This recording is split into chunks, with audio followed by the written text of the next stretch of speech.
Assalamualaikum warahmatullahi wabarakatuh. Bagaimana nih kabarnya teman-teman? Semoga dalam keadaan sehat walafiat. Pada pembelajaran kali ini kita akan belajar tentang fikih bersuci dari najis. Tujuan pembelajaran kita hari ini yaitu untuk mengetahui apa itu najis, macam-macam najis, serta bagaimana kita membersihkan najis.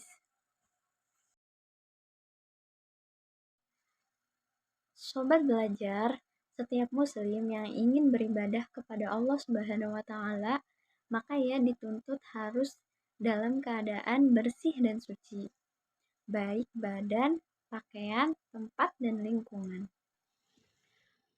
Pengertian najis. Secara bahasa, najis artinya sesuatu yang kotor atau menjijikan. Secara istilah, sesuatu yang kotor atau dapat menghalangi keabsahan sholat atau setiap kotoran yang harus dihilangkan lebih dahulu atau dibersihkan dari badan orang yang hendak beribadah, misalnya pakaiannya dan sebagainya, sehingga syah menurut syariat Islam. Menurut para ulama, menurut Asy-Syafi'iyah adalah sesuatu yang dianggap kotor dan mencegah syahnya sholat. Menurut Malikiyah adalah sifat hukum mencegah bolehnya seseorang melaksanakan sholat atau terkena atau berada di dalamnya. Jadi, najis adalah sesuatu yang kotor dan wajib dihilangkan atau disucikan dahulu ketika melaksanakan ibadah sholat. Kemudian, macam-macam najis. 1. Najis mukhafafah.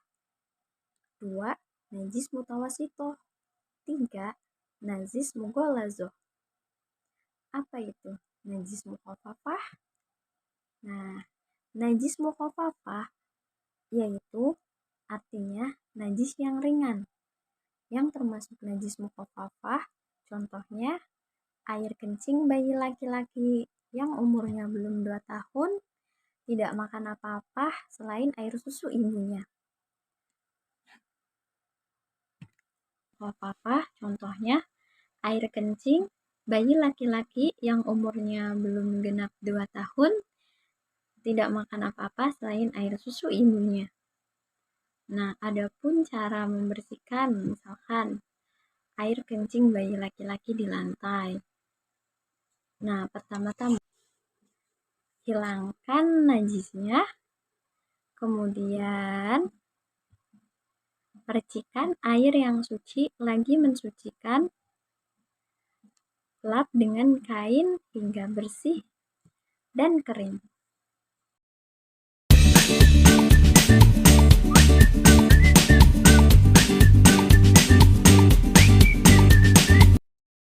Yang kedua, najis mutawasitoh.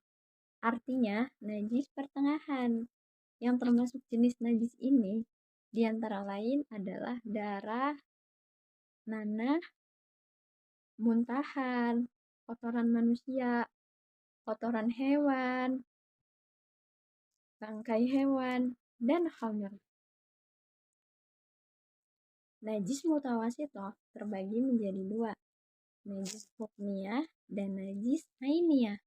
Najis hukmiyah yaitu najis yang diyakini adanya namun tidak nampak wujud bau, warna, dan rasanya. Yang kedua, najis ainiyah. Najis yang nampak wujudnya dan dapat diketahui melalui warna dan bau dan rasanya. Adapun cara mensucikannya yaitu najis hukmiyah, yaitu dengan cara mengalirkan air yang suci lagi mensucikan pada yang terkena najis. Sedangkan najis ainiyah yaitu menghilangkan zat rasa bau dan warnanya dengan menggunakan air yang suci. Yang ketiga yaitu najis mughalazoh.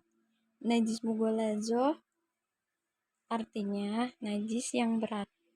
Contoh najis mughallazoh yaitu air liur anjing atau kotoran babi. Cara mensucikan najis mughallazoh yaitu dengan membasuh benda yang terkena najis sebanyak 7 kali dengan air yang suci lagi mensucikan. Salah satunya dengan air yang mensucikan dicampur. Misalnya ketika sandal kita terkena air liur anjing, maka hal yang harus dilakukan yaitu kita bersihkan najisnya menggunakan air yang dicampur dengan tanah. Kemudian kita basuh dengan air sebanyak 7 kali. Nah, sobat belajar, jadi kesimpulan pembelajaran kita hari ini yaitu najis adalah kotoran yang dapat menjadi penghalang seseorang untuk beribadah kepada Allah Subhanahu wa taala. Najis menjadi 3 bagian. 1. Mukhaffafah, 2. Mutawasithah, 3. Najis mughalladoh. Yeay.